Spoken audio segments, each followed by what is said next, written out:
के साथ आंध्र प्रदेश के मुख्यमंत्री चंद्रबाबू नायडू, वहाँ के उप मुख्यमंत्री पवन कल्याण मौजूद हैं इस वाहन पर, जिस वाहन पर प्रधानमंत्री नरेंद्र मोदी मौजूद हैं। और रोड शो की ये कुछ तस्वीरें आप अपने टेलीविज़न स्क्रीन पर देख रहे हैं। ये इस समय जो आप देख रहे हैं आंध्रा यूनिवर्सिटी के आसपास ये काफिला है। तो विशाखापट्टनम एक ऐतिहासिक शहर और वहाँ पर प्रधानमंत्री नरेंद्र मोदी पहुँचे हैं।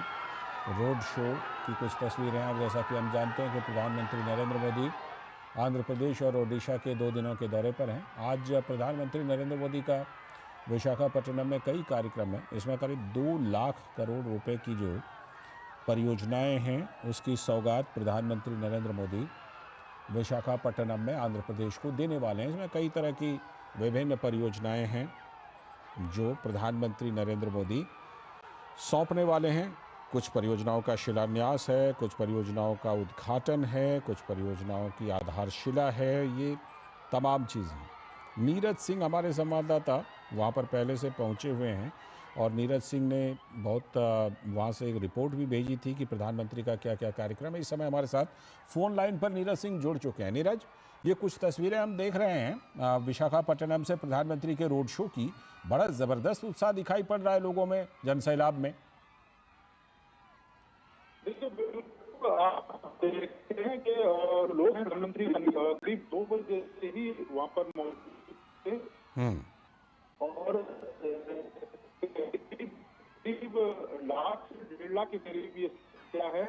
और आप देखें कि आज आंध्र प्रदेश से ज्यादा की सौगातें हैं वो सौगात, और निश्चित तौर पर इस समय में न केवल आंध्र प्रदेश बल्कि आप देखे हैं कि पूरे दक्षिण भारत में उसका लाभ मिलेगा। और यही कारण है कि इतनी बड़ी संख्या में लोग हैं प्रधानमंत्री नरेंद्र मोदी को देखने के लिए। प्रधानमंत्री नरेंद्र मोदी के द्वारा जो सौगातें यहाँ के लोगों को सौंपी जा रही हैं उसके लिए धन्यवाद करने के लिए यहाँ आए हैं। आप इन दृश्यों को देख सकते हैं कि कितना विहंगम दृश्य है और लाखों की संख्या में जो लोग हैं प्रधानमंत्री को देखने के लिए यहाँ मौजूद हैं। और ये बताता है कि प्रधानमंत्री की लोकप्रियता किस तरीके से उत्तर भारत से लेकर दक्षिण भारत में। और आप देखें कि आंध्र प्रदेश को इससे पहले भी 15,000 करोड़ की सौगातें दी थी और अब 2 लाख करोड़ की सौगातें। ये बताता है कि आंध्र प्रदेश को लेकर प्रधानमंत्री के मन में क्या है। और दूसरी सबसे बड़ी बात है कि जब प्रधानमंत्री 2047 तक विकसित भारत के लक्ष्य की बात करते हैं तो उस विकसित भारत के लक्ष्य को तभी प्राप्त किया जा सकता है जब देश के तमाम राज्य कदम से कदम मिलाते हुए आगे बढ़े। और जब राज्य आगे आएंगे तो निश्चित तौर पर देश भी आगे बढ़ेगा। और आप देखें कि 2 लाख करोड़ की ये परियोजना है जिसमें एक बड़ी, कह सकते हैं कि एक बड़ी शुरुआत है हाइड्रोजन हब बनाने के लिए, जो खासतौर से ग्रीन एनर्जी के लिए उसका प्रयोग किया जाएगा। और हाइड्रोजन जो ईंधन है, ईंधन के तौर पर आप देखें कि तमाम इंजनों में उसका प्रयोग किया जाता है। क्योंकि हम अपनी गाड़ियों में, व्हीकल में जिस तरह के जीवाश्म पदार्थ का प्रयोग करते, चाहे पेट्रोल या हम डीजल की बात करें, तो उससे कार्बन डाइऑक्साइड जो गैस है वो भी वातावरण में फैलती है, जिसका जो नुकसान है वो भी उठाना पड़ता है। लेकिन आप देखें कि ये परियोजना जब अपने मूर्त रूप में सामने आएगी तो एक बहुत बड़ा लाभ देश के लोगों को भी मिलेगा, आंध्र प्रदेश के लोगों को भी मिलेगा। यही कारण है कि आप देखें कि ये जन सैलाब आपको दिखाई दे रहा है।